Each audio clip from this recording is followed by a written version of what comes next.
Olá, boa noite. Eu me chamo Andreina, sou estudante de Direito, do curso de Direito aqui da Faculdade FDCI de Cachoeiro de Itapemirim. Estou cursando o segundo período da faculdade e hoje a gente vai apresentar mais um episódio do podcast Harmonizando Direito, juntamente com a Laisa, que também é estudante de Direito aqui da Faculdade FDCI, do oitavo período, não é isso, Laisa? Isso, oitavo período.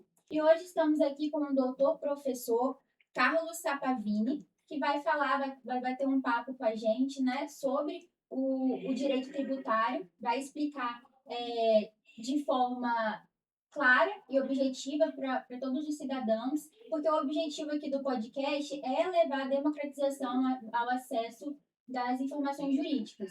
Então, doutor Carlos, poderia se apresentar para a gente, por gentileza, falar sobre você, a sua trajetória? Pois não. Meu nome é Carlos Sapavini, eu sou natural do Rio de Janeiro, mas já moro em Cachoeira há mais de 30 anos e sou formado por esta faculdade. E no ano de 2000, eu comecei a ministrar a aula aqui de Direito Tributário. Em 2021, eu fui para a Escola da Magistratura e em 2024, eu fui para a Escola do Superior do Ministério Público, onde eu ministrei aula até 2016, né? E sou advogado em Cachoeiro, na área do direito tributário. Tenho um filho formado em direito e a minha esposa também, que é formada em direito, fui procuradora do município até abril desse ano. Então, eu estou sempre envolto ao direito tributário, de uma forma ou outra, eu estou sempre envolvido. Então, carioca de nascença, mas cachoeirense por opção. Olha que muito bom. Para começar, eu gostaria que você explicasse para a gente o que é o direito tributário. Fácil. Para a gente entender melhor o direito tributário, nós temos que entender primeiro o que é o direito posto, o que é o direito positivo, o que é o direito do Estado. O Estado com o seu poder de império, sua autonomia para poder exigir tributo. Então, pensou-se de uma maneira de manter o Estado, para o Estado assegurar a todos saúde, segurança e educação. Mas isso tudo tem um custo para pagar professores, para pagar policiais, para pagar médicos. Então, qual seria a maneira? Antigamente, fazia-se pela vontade do rei. O rei impunha sua vontade e pegava da pessoa a quantidade que ele precisava. Aí, com a criação do Estado, lá pensado por Thomas Hobbes, por John Locke, por, por outros pensadores do iluminismo, pensaram em criar o Estado. Aí, criando o Estado, como manter o Estado agora? Aí criou-se a ciência financeira. Viram que a ciência financeira era pouco, porque a ciência financeira administra o dinheiro dentro do cofre. O que vai se fazer com o dinheiro dentro do cofre? Aí pensou-se em tirar uma parte do direito financeiro e deram o nome de ciência tributária, de direito tributário, que é nada mais, nada menos do que uma disciplina que estuda como tirar dinheiro do contribuinte e levar para os cofres públicos. Aí pensaram na legalidade. Então, cria-se o tributo por lei, cria-se o fato gerador, a base de cálculo e a alíquota. E o contribuinte que ofere uma renda, que circula com mercadoria, ele faz o fato gerador acontecer. Fazendo o fato gerador acontecer, nasce a obrigação de pagar o tributo. Entendi. Então, seria uma forma de contrato, né, entre o Estado e o cidadão, onde o cidadão tem um dever para com o Estado e o Estado também?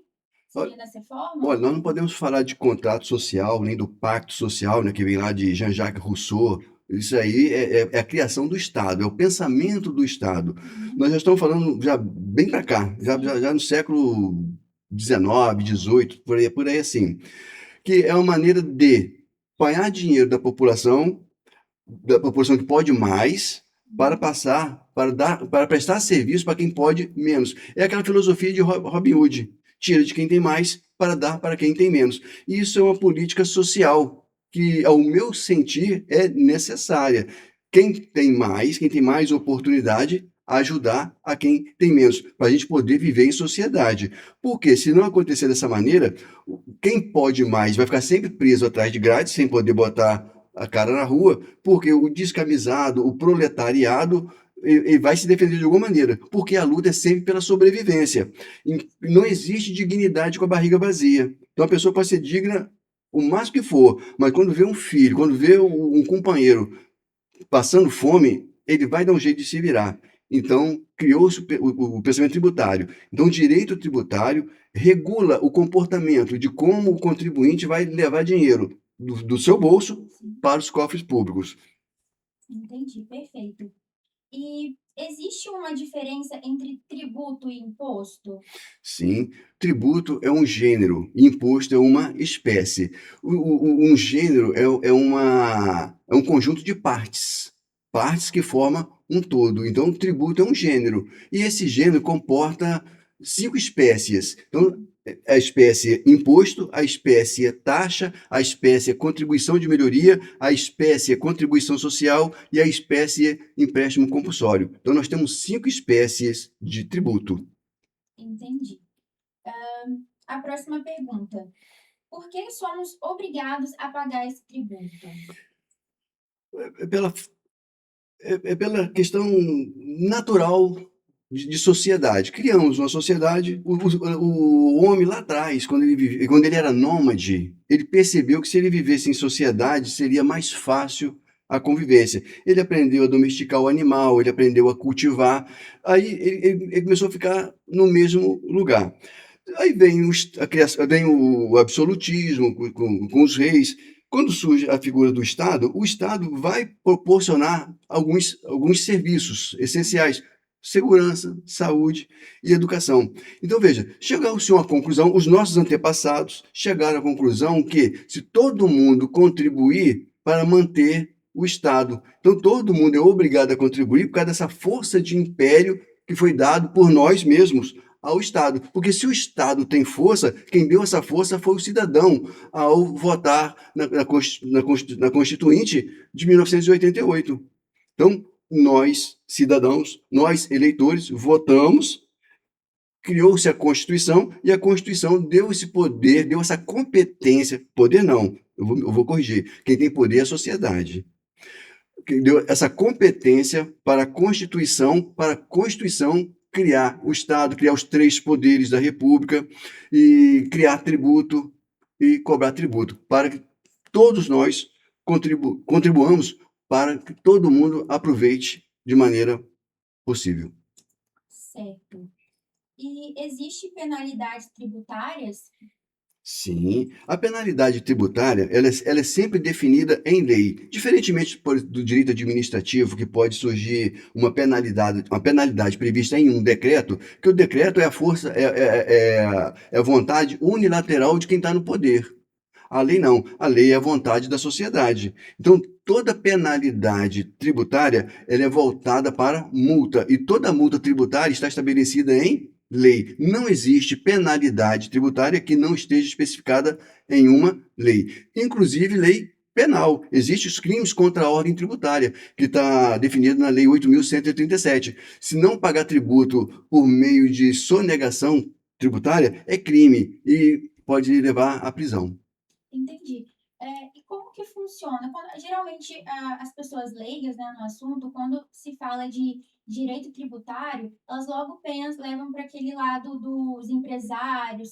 Como que seria isso na prática para os cidadãos? Como que funciona o direito tributário para os cidadãos na Ó, prática? o direito tributário, ele é para todos, perfeito? Quem pode mais, o empresário que pode mais, ele contribui com mais para quem tem menos. Então, o ledo engano é do proletariado achar que o direito tributário é só para o empresário, porque quem mais paga tributo no nosso país é justamente o proletário, porque a nossa carga tributária ela incide muito sobre o consumo. E quem mais consome é o proletário, né? Mais consome no seguinte sentido: ele gasta tudo que ele recebe com consumo. Sim, Então, a carga tributária para ele é muito pesada, ao contrário do abastado. O abastado, ele gasta parte do que ele ganha no consumo. Então, sobra para ele ter patrimônio e sobra para ele ter vida social. Já o proletário não, ele consome praticamente tudo que ele arrecada. Então, a carga tributária para ele é muito pesada. Porque, repito, o nosso sistema ele afeta tributariamente o consumo, o que no meu sentir está errado. Eu penso que a carga tributária tinha que ser sobre a renda e sobre o patrimônio. Sim, É nisso que eu acredito, mas não sobre o consumo como é o nosso aqui. Então todo mundo paga. sim, perfeito. Me É, permita acrescentar, claro, quando não paga de forma direta, paga de forma indireta. Porque tem gente que acha que não paga tributo, mas sim, alguém está pagando para ele. Porque até o andarilho, se ele arrumar dinheiro e comprar uma bebida alcoólica, se ele comprar uma cachaça, sobre essa cachaça ele está pagando tributo. Se ele está entrando no estabelecimento onde tem iluminação, essa iluminação também é afetada pelo ICMS. Ele pode não estar pagando, mas a luz está acesa por causa dele, ele está fazendo o fato gerador acontecer e vai nascer obrigação. Alguém vai pagar para ele. É o que já dizia um norte-americano: não existe almoço grátis. Milton Friedman. exatamente. E as pessoas, elas geralmente elas têm uma fala, por exemplo, o preço de tal coisa está muito alto por conta dos tributos, das taxas. Isso realmente existe? Os comerciantes, eles realmente aumentam, eles têm esse direito de aumentar de forma exagerada o preço dos produtos? Existe uma lei para isso? Como que funciona? Não, nós estamos num país livre e o comerciante coloca o preço que ele quiser. Sim. Salvo engano, somente o cigarro que ainda está tabelado, mas também estou falando sem segurança. Mas Uhum. até onde eu estudei uns tempos atrás, uma defesa que eu precisei fazer, o cigarro era o único produto no país que ainda era tabelado. Então a pessoa bota o preço que ele quiser. Uhum. O que eu, nos meus estudos, o que eu verifico é que o nosso país não é um país corrupto, é um país mal fiscalizado, mal auditado. Então, um comerciante, ele tenta pagar os tributos todos, mas o vizinho dele, o concorrente dele, não paga. Não paga e também não é auditado. Então, veja, esse que não está pagando tributo, ele pode vender mais barato e ele vai quebrar aquele que está tentando pagar e está tentando sobreviver. Então, se todo mundo pagasse, se todo mundo fosse fiscalizado, porque tem que fiscalizar mesmo, a carga tributária seria melhor distribuída, não ficaria só em cima de uma pessoa, só em cima de um produto. Excelente. E a próxima pergunta seria: a carga tributária do Brasil é a maior do mundo? Também não. A carga da França é maior do que a nossa, da Dinamarca é maior do que a nossa, salvo engano, da Alemanha é maior do que a nossa. O que, o que a gente percebe lá é que são países já antigos, já totalmente estruturados. Então, a carga tributária é alta, mas o contribuinte ele recebe de volta com o serviço público aquilo que ele paga. E nós aqui, infelizmente, nós temos que ainda que evoluir muito ainda, nós temos que crescer muito ainda para a gente chegar também nesse nível de pagar a carga tributária e receber esse serviço. Eu me recordo de uma fala do jogador Raí, onde ele dizia que o mesmo médico que cuidava da filha dele, jogador de futebol da seleção brasileira, era o mesmo médico que cuidava da filha da pessoa que trabalhava na casa dele. Isso por quê? Força do tributo. Então, todo mundo paga, todo mundo recebe. Infelizmente, aqui no Brasil, a carga tributária é mal administrada, no meu sentir, logicamente, e nós precisamos pagar o tributo e precisamos pagar segurança. Nós precisamos pagar tributo e temos que pagar plano de saúde, os que podem pagar, né? Pagamos tributo e temos que pagar escola. Então, isso deixa muito a desejar, e aí falta dinheiro, porque a gente paga tributo e paga a escola, paga tributo e paga segurança, paga tributo e paga saúde, então uma hora o dinheiro falta. Lá nesses outros países, eu estou falando aí, no europeu, principalmente, onde eu tenho, de vez em quando dou uma lida, a carga tributária também é alta, mas a contraprestação tributária, ela também é compatível com a carga tributária que eles pagam. Entendi. E na opinião do senhor, como que seria o processo de melhoria para que o Brasil se iguale a esses países que o senhor mencionou? Eu acredito que tem tudo a ver com educação. A educação para mim, é a chave do progresso que vai nos levar a uma sociedade mais justa possível, né? Porque a gente não anda atrás de justiça, a gente anda atrás de segurança jurídica. Então, quando todo mundo tiver consciência tributária, quando todo mundo tiver consciência, pagar para ajudar aquele que precisa, e aquele que precisa não desperdiçar, porque está sendo ajudado também, nós vamos evoluir, vamos chegar em determinado momento que vai ficar bom, vai ficar bom para todo mundo. É o que eu acredito. Então, eu aposto muito na educação, na consciência. Eu me recordo que eu estava no Chile e teve um tremor de terra. Teve um tremor de terra. Dias depois, a gente foi comprar, passando na calçada, fomos comprar pipoca. O pipoqueiro, enquanto ele não deu a nota, a notinha pequenininha, enquanto ele não deu a nota, ele não deixou a gente sair de lá com a pipoca. Eu falei, não, não quero nota, não. Tem que ter nota, porque eu preciso contribuir para o nosso país, o país dele, no caso, o Chile. Aqui no Brasil, nós não temos terremoto, nós não temos nada disso. Então, é um salve-se quem puder. Então, o nosso caso, creio eu que é falta de consciência tributária. E não estou botando a culpa só no contribuinte também, não. Vou dividir essa culpa também com a administração. A administração também deixa muito a desejar. O que eles fazem com o dinheiro do tributo também é brincadeira. Né? É desperdício de dinheiro público. Então fica essa briga de gato e rato. Eu não pago porque estão desperdiçando dinheiro. Eu estou desperdiçando dinheiro porque eles não pagam e são sonegadores. Então é questão de consciência, é evolução. Exatamente, a educação, ela abre portas inimagináveis. E esse podcast aqui é uma forma também de levar a informação, acesso à informação a essas pessoas. Sim, sim. Doutor, o que é fato gerador? O fato gerador é uma hipótese de incidência criada por lei. A lei cria um ato jurídico e diz: se este ato acontecer, gera obrigação de pagar determinado tributo. Então, o fato gerador é o acontecimento no mundo dos fenômenos daquilo que está hipoteticamente previsto em uma lei. Isso é fato que gera a obrigação de pagar determinado tributo. Vamos a um exemplo. O fato gerador do imposto de renda é auferir renda. Então, aquele que aufere renda faz nascer a obrigação de pagar imposto de renda, porque diz que o fato gerador aconteceu. Então, neste exemplo que eu estou utilizando, o fato gerador é auferir renda. Um outro exemplo é circular com mercadoria. Vem a lei e diz: o fato que gera obrigação de pagar o ICMS, circular com mercadoria. Aquele que circula com mercadoria tem a obrigação de pagar o ICMS porque ele faz acontecer o fato gerador. Então, repetindo, fato gerador é o acontecimento no mundo real daquilo que está previsto na lei. Perfeito. O que é a reforma tributária e para quem ela serve?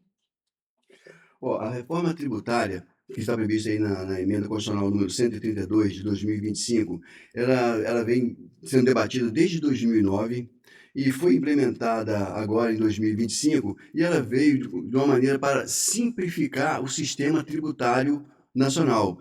Agora, no começo, está um pouco difícil de entender, a gente está batendo cabeça ainda, interpreta de um jeito ou tem outras interpretações, mas posso garantir com uma base razoável de certeza que mais 2 anos, quando a gente dominar totalmente essa reforma tributária, ela veio para simplificar. Porque ela tá tirando de circulação 5 tributos e acrescentando apenas 2. Ou seja, ela tá excluindo 3 tributos. Perfeito. Os bens do cidadão podem ser penhorados ou leiloados para servir de pagamento?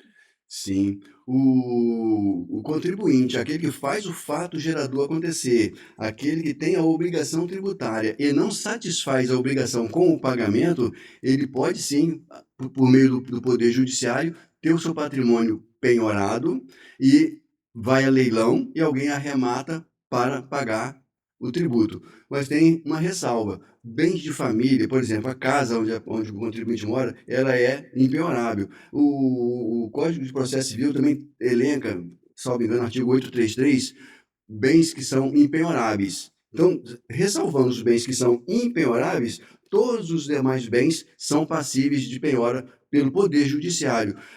Por exemplo, a Receita Federal não pode penhorar patrimônio de ninguém, mas ela pode pedir ao Poder Judiciário, aí sim, o Poder Judiciário penhora o patrimônio do devedor. Desde que o patrimônio não seja um patrimônio protegido pela lei, né? Como, exemplo, o bem de família. A casa onde a pessoa mora é impenhorável. Doutor, o que é direito positivo e direito posto? Direito positivo e direito posto agora são sinônimos, né? O direito positivo é o direito colocado pelo Estado. O Estado, na maneira de legislação, é votado. Então, vem o direito criado pelo Estado. Direito de ir e vir, direito de cobrar tributo, de como cobrar o tributo, direito processual, direito penal, isso tudo é direito posto pelo Estado. O que vai de contrassenso com o direito chamado direito natural, o direito de dignidade do ser humano. Então, direito positivo ou direito posto é o direito criado pelo Estado, é o direito que consta na lei. E o direito, por exemplo, da dignidade do homem não precisa de lei, basta olhar um ser humano e saber que essa pessoa tem direito à dignidade. Isso não está escrito em lugar nenhum, mas é um direito. Isso é direito natural. E o direito positivo é aquele criado pela lei. Perfeito. Muito obrigada, doutor, pela sua participação aqui com a gente hoje. E é muito importante levar essas informações para a sociedade. Sempre à disposição, sempre à ordem. E parabéns àquele que emprega e produz nesse país. Amém.